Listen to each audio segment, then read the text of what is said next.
Olá, irmãos, graça e paz. Esse momento é o momento de meditarmos na palavra do Senhor. E hoje é um dia especial em que nos lembramos das nossas mães, o Dia das Mães. É um dia também dolorido para aqueles que não têm mais a sua mãe, que elas já estão no Senhor. Mas devemos também nos lembrar e agradecer pela mãe que tivemos, né? Esse é o meu caso pessoal. Eu creio que é o caso de dezenas de pessoas, ou centenas, ou milhares de pessoas que nesse momento estão nos acompanhando através desse culto online. E eu gostaria de deixar a palavra com os irmãos em Mateus capítulo 1, versículo 1 até o versículo 17. Trata-se de um texto de genealogia, descrição da genealogia de Jesus, do ponto de vista de Mateus, que escreve para judeus. Então ele parte de José como pai de Jesus. Então o texto diz: livro da genealogia de Jesus Cristo, filho de Davi, filho de Abraão. Abraão gerou a Isaque, Isaque a Jacó, Jacó a Judá e a seus irmãos. Judá gerou de Tamar a Pérez e a Zera. Pérez gerou a Esrom, Esrom a Arão. Arão gerou a Aminadab, Aminadab a Naasson, Naasson a Salmão. Salmão gerou de Raabe a Boaz, este de Rute gerou a Obed, e Obed a Jessé. Jessé gerou ao rei Davi, e o rei Davi a Salomão, da que fora mulher de Urias. Salomão gerou a Roboão, Roboão a Abias, Abias a Asa. Asa gerou a Josafá, Josafá a Jorão, Jorão a Uzias. Uzias gerou a Jotão, Jotão a Acás, e Acás a Ezequias. Ezequias gerou a Manassés, Manassés a Amon, e Amon a Josias. Josias gerou a Jeconias e a seus irmãos no tempo do exílio da Babilônia. Depois do exílio da Babilônia, Jeconias gerou a Salatiel, e Salatiel a Zorobabel. Zorobabel gerou a Abiúde, e Abiúde a Eliaquim, Eliaquim a Azor, Azor gerou a Sadoc, e Sadoc a Aquim, Aquim a Eliúde, Eliúde gerou a Eleazar, e Eleazar a Matã, e Matã a Jacó. Jacó gerou a José, marido de Maria, da qual nasceu Jesus, que se chama o Cristo.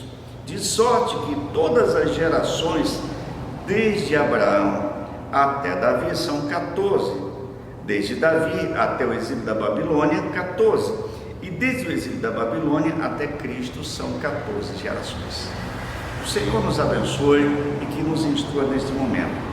E eu gostaria de orar com você nesta hora, para que possamos compreender a palavra que Deus tem para compartilhar conosco nesse momento. Pai, que o Teu Espírito Santo nos edifique, nos esclareça e nos ensine nesta noite, nesta hora que ministramos esta palavra a cada irmão, a cada irmã e a cada família que acolhe esta mensagem. Em nome de Jesus nós oramos. Amém. Muito bem. Alguns anos atrás eu já tenho desenvolvido o tema "A sua família pode ser melhor" em várias igrejas. E eu continuo ministrando esse tema, cada vez vem acontecendo mensagens novas, e eu creio nessa ideia de que a sua família, que já é boa, pode melhorar ainda. Se você considera a sua família uma família excelente, louvado seja o Senhor, mas pode melhorar. Se você considera a sua família não é tão boa, tem alguns conflitos, algumas crises existenciais, mas entenda, a sua família pode ser melhor. Creia nisso. Deus o abençoe. Então vamos pensar na nossa questão nesse momento, embora seja o Dia das Mães, e eu quero fazer essa reflexão objetivando atingir a nossa família, a pensar na nossa família. E justamente eu busco o texto que relata a genealogia de Jesus desde Abraão até a sua chegada com Maria e José. E nós vamos pensar nesta mensagem, nesta genealogia de Jesus, como uma família que ambienta um projeto de Deus, uma família que ambienta um objetivo, um propósito de Deus. E aí eu fico pensando, a nossa família pode também ambientar um projeto e um propósito de Deus? Pode ser palco de um projeto maravilhoso do Senhor? Há um comentarista chamado William Barclay, ele comenta essa questão da genealogia de Jesus em Mateus, o fato de que em Davi a família ascendeu para o poder real, no cativeiro foi perdido, e em Cristo esse poder real da família é restaurado. Por isso o versículo 17 diz: de sorte que todas as gerações desde Abraão a Davi são 14, desde Davi até o exílio são 14, e do exílio até Jesus são 14 gerações, de forma que em Jesus essa família é restaurada a sua condição de família real. Agora eu quero fazer uma observação até que William Barclay faz essa observação. Em Lucas capítulo 3, há uma genealogia diferente da que encontramos em Mateus. Aqui o objetivo de Lucas é pegar a genealogia do ponto de vista de Maria, enquanto que Mateus, que escreve para judeus, precisam compreender que Jesus é o Cristo, é o Messias. Por isso, é claro que nós encontramos o Evangelho de Mateus falando do ponto de vista de José, para que o judeu entendesse que as promessas do Senhor estavam plenamente cumpridas em Jesus Cristo, o Messias. Mas eu quero mostrar à sua família, e vou aproveitar esse momento, que a sua família, a despeito da sua condição moral, social, ela pode ser um palco de grandes milagres de Deus, porque a sua família, e eu creio nisto, faço isso como uma declaração de fé, a sua família pode ser melhor, a minha família pode ser melhor. Em primeiro lugar, eu quero olhar para esse texto e eu entender que Deus deseja operar nas famílias, e não importa o tipo de pessoa que exista nela, ou que há nelas, o que importa é a graça soberana de Deus operando na sua casa, na sua família, no seu ambiente familiar. Eu volto para o texto e eu vou encontrar algumas pessoas que me chamam a atenção nesta família, nesta descrição da genealogia de Jesus, do ponto de vista do Evangelho de Mateus e do ponto de vista da história de José, ou da família de José, desde Abraão até José e o nascimento de Jesus. Observe bem, algumas pessoas aparecem que me chamam a atenção. A primeira pessoa que me chama a atenção é Tamar. Lá no versículo 3 logo aparece: Judá gerou de Tamar a Pérez e a Zera. Tá, mas quem é Tamar? Tamar era esposa de um dos filhos de Judá, e ele morre. Então ela passa a ser esposa de outro, e ele morre também. E depois ela quer gerar filhos, porque a cultura era assim naquela época. Então Judá não lhe dá ouvidos e não atende o seu clamor, e ela se faz passar por prostituta e acaba tendo um relacionamento sexual com seu sogro. E desse relacionamento sexual ela fica grávida e gera a Pérez. Bom, aí você vai dizer assim: peraí, que história é essa, pastor? Sim, mas essa história está na Bíblia. Essa história está aí porque esta mulher está aqui citada e este homem está aqui citado, que ele se envolve com prostituta, porque na verdade ele só engravidou a Tamar porque ela se fez passar por prostituta, e ele, embora tivesse esposas, ele nesse momento ele teve envolvimento com a prostituição. Então já percebemos aí essa história dentro desta família. Outra pessoa que me chama a atenção, logo lá no versículo 5, é que Salomão casa com uma mulher que também é prostituta, Raabe. Essa Raabe é aquela mulher que, quando o povo de Israel invadiu Jericó, ela abrigou os espias. Posteriormente ela se salvou, é claro, a história conta ali no domínio de Jericó, quando as muralhas caem, ela se salva e posteriormente ela casa com Salomão, que é um judeu, que é um israelita, que é um hebreu, e aí ela gera a Boaz. Esse Boaz se torna um homem próspero, depois casa com outra mulher que não é judia, que não é hebreia, é Ruth. Ruth também é a estrangeira que entra para a história da salvação. Depois você encontra ela gerando Obed, e finalmente você encontra Salomão, filho de Davi, com a ex-mulher de Urias. Quem é essa mulher? É Betseba. E essa mulher, na verdade ela traiu o marido, e Davi também não teve um comportamento adequado de um homem temente a Deus, de um homem segundo o coração de Deus, porque ele se envolve com aquela mulher e ele arruma um esquema para que o marido dela morra, e ela já está grávida, e ali acontece toda uma história, e essa mulher está aqui na genealogia de Jesus. Mas também encontramos homens, além de Judá, além de Salomão, além de Davi, encontramos Roboão. Roboão foi filho de Salomão, e ele criou uma guerra civil que dividiu o reino de Israel em dois reinos, norte e sul. Este homem não foi um homem temente a Deus, mas ele deu ouvidos a todos os seus amigos da época. Também nós encontramos no versículo 10, filho de Ezequias, Manassés. Manassés foi um dos piores reis que houve. A Bíblia diz que esse homem se envolveu com tudo, com idolatria, com tudo que não prestava, e no entanto ele está aqui. Ele está aqui.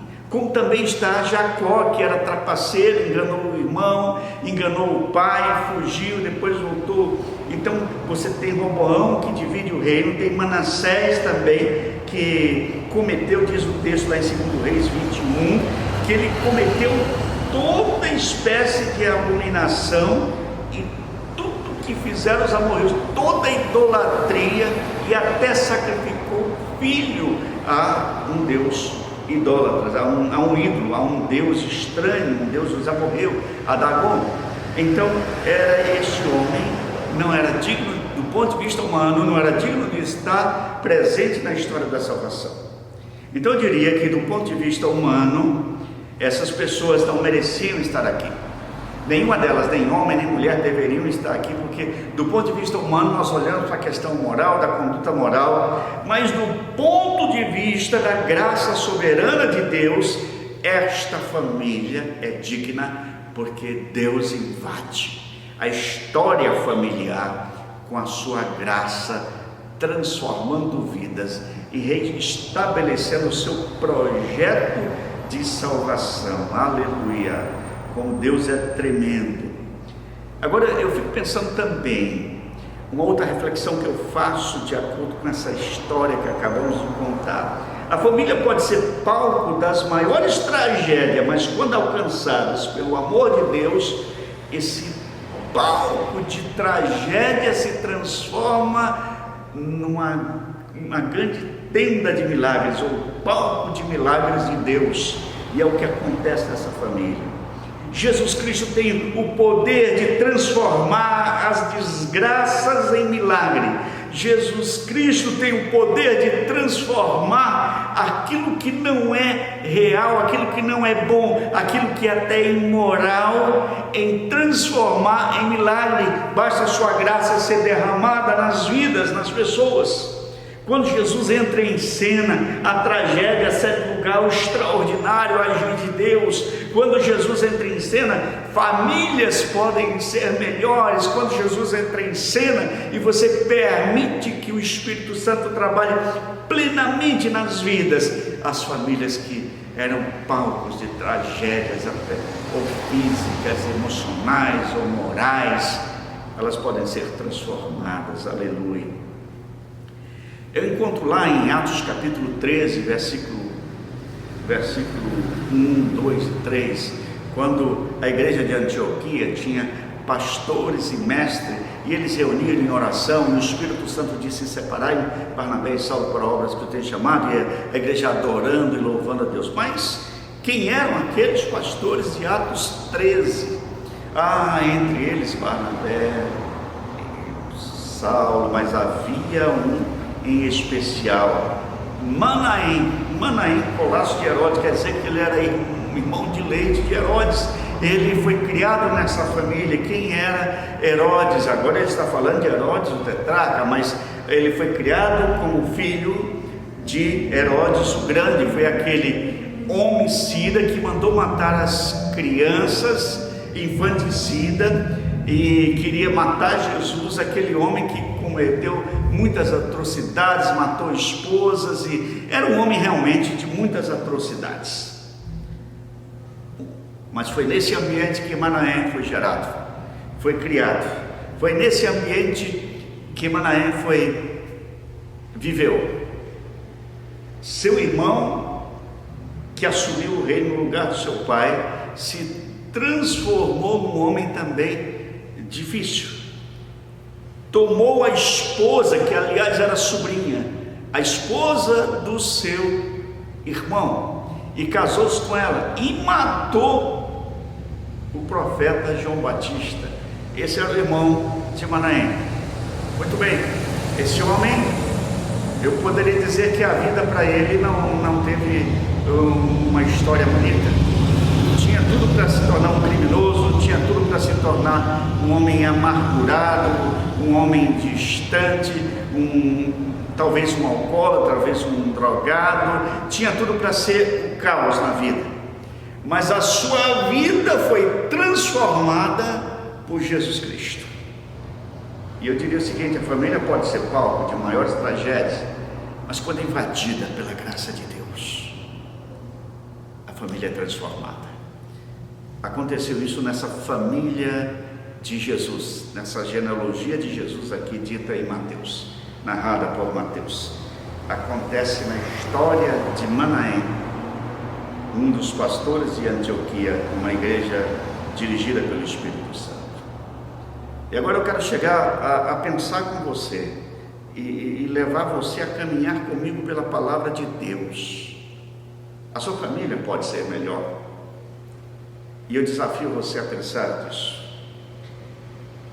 Não importa o seu passado, hoje, no presente, você pode ser transformado num membro da família de Deus. Eu quero dizer para você, e eu quero concluir com você, que só tem um jeito da sua família ser melhor. É quando você se transforma em membro da família de Deus. E como você pode se transformar em membro da família de Deus? É só pelo poder do amor de Jesus. Não importa o seu passado, no presente, Deus abre o espaço para você, para acolher na sua família. Lá em 1 João capítulo 3, versículo 1 diz assim: vejam como é grande o amor que o Pai nos concedeu, somos chamados filhos de Deus, o que de fato somos. Por isso o mundo não nos conhece, porque não conheceu o Senhor. É a palavra de Deus que afirma que nós somos filhos de Deus. Existe, e aí eu quero deixar bem claro para vocês, existem duas categorias de pessoas na face da terra. Aqui, todos nós somos criaturas de Deus, mas para se transformar em filho e filhas de Deus, é preciso você permitir que Jesus opere a sua graça na sua vida. João capítulo 1, versículo 12 e 13, quando o evangelista João está narrando a encarnação do Verbo, ele diz: o Verbo se fez carne e habitou entre nós, e vimos a sua glória, como a glória do unigênito do Pai. Mas antes disso, ele diz: veio para o que era seus, mas os seus não o receberam. Mas a todos quanto o receberam, deu-lhes o poder de serem feitos filhos de Deus, a saber, aqueles que creem no seu nome, os quais não nasceram do sangue, nem da vontade da carne, nem da vontade do homem, mas da vontade de Deus. Aleluia! Você é recebido como família de Deus, como filho e filha de Deus. Gálatas 4 também diz assim: mas quando chegou a plenitude do tempo, Deus enviou o seu filho, nascido de mulher, debaixo da lei, a fim de redimir os que estão sob a lei, e recebêssemos a adoção de filhos. Então, através de Jesus, nós somos restaurados. Através de Jesus, a nossa família pode ser melhor. Só tem nível de melhora da nossa família é deixando a graça operar na nossa vida. Aliás, o nome Jesus significa Deus é salvação.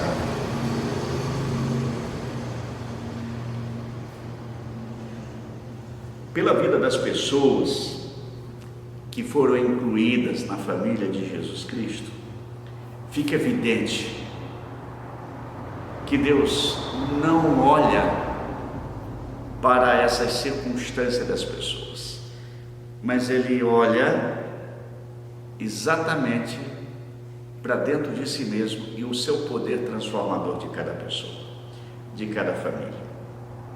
Sua graça pode operar e mudar as piores histórias, as piores tragédias em sucesso, porque conquistados em Jesus.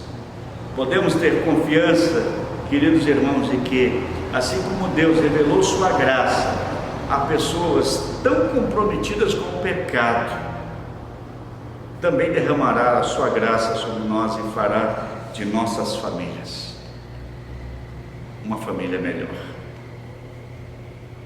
Em Atos 2:39, eu quero concluir citando esse versículo: pois para vós outros é a promessa, para os vossos filhos e para todos que ainda estão longe, e isso para quantos o Senhor nosso Deus chama.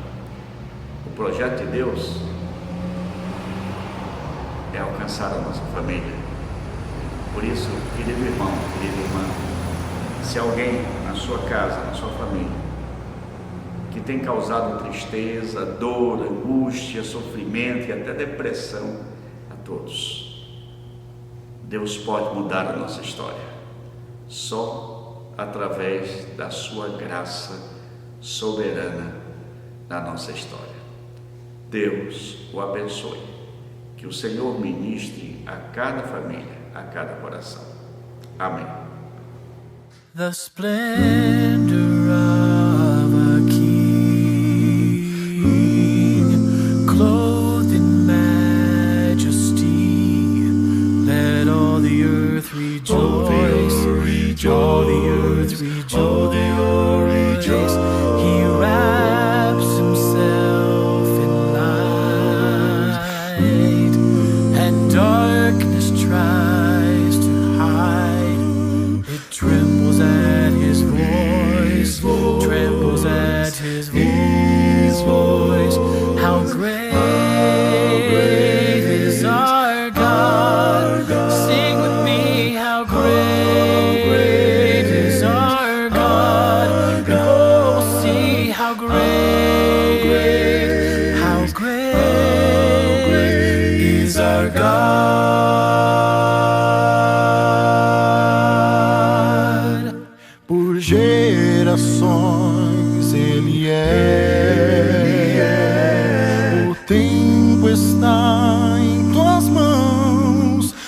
começo e o fim, o começo e o fim.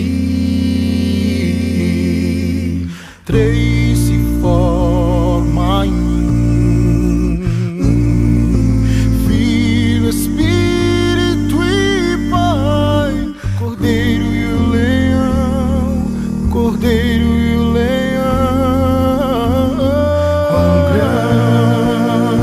grande é o meu Deus, cantarei quão grande é o meu Deus, e todos hão de ver quão grande é o meu Deus.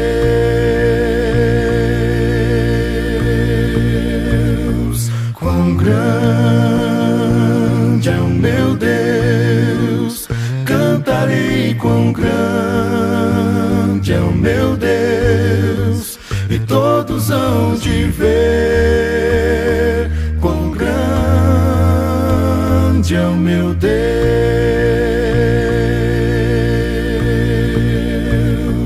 Quão grande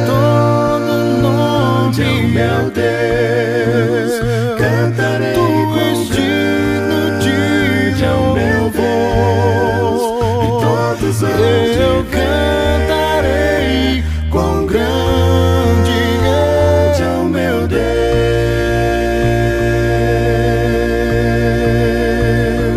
Quão grande todo nome é o meu Deus, cantarei quão grande é o meu Deus, e todos hão de cantarei quão grande é o meu Deus.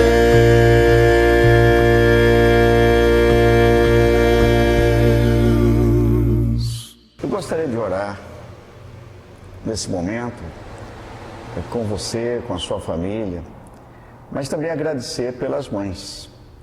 Eu creio que nós temos o privilégio de ter mulheres do Senhor na nossa vida. Eu sei que nos últimos dias nós temos ouvido falar muito de mães até que matam os filhos e tal, que abandonam e tudo. Mas são exceções. A grande regra é que elas se dedicam.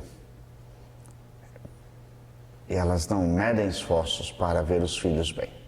Vamos orar, vamos agradecer. Ó Pai amado, em nome de Jesus, eu quero te agradecer.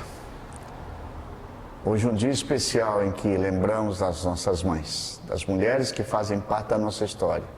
Te louvamos, ó Pai, por aquelas que o Senhor já levou para si, e te agradecemos pelo que elas significam em memória, na nossa vida, na nossa formação.